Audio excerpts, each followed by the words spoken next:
In our parsha, we learn of that fateful day when Esau came back from the field, and he was exhausted and he was famished. And there he sees Yaakov. Yaakov is cooking a meal.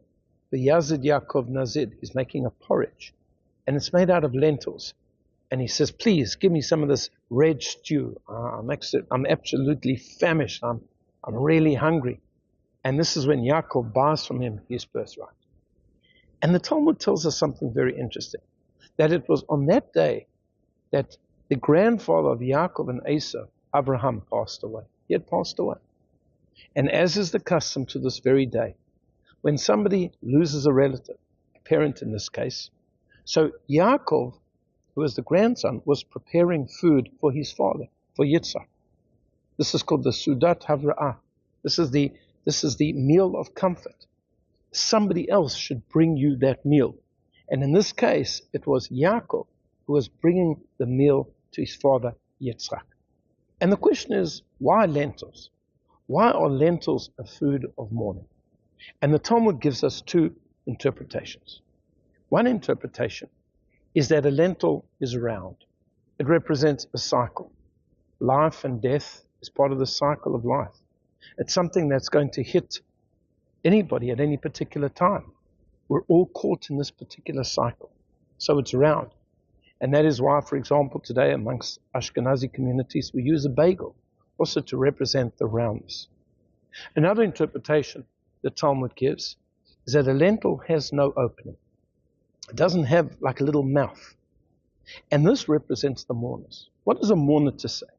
How can they express adequately their grief? And what can you say to a mourner? In fact, the sages tell us that when you come in to a shiva house, you shouldn't say anything.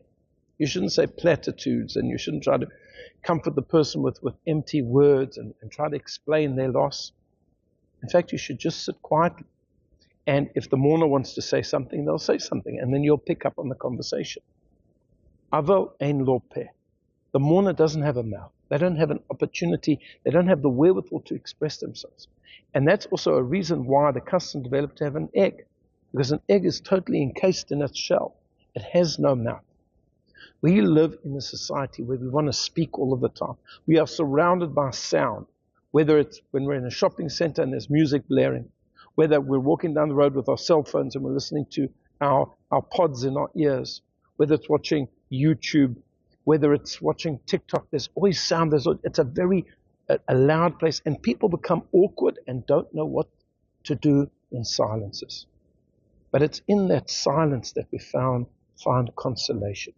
And Hashem says to the Jewish people, I'm together with you in your pain. I'm not going to explain it away to you. I'm not going to tell you all of the deep reasons as to why people go through difficult times.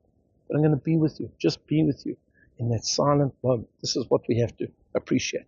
Hence the lentil, which has no mouth.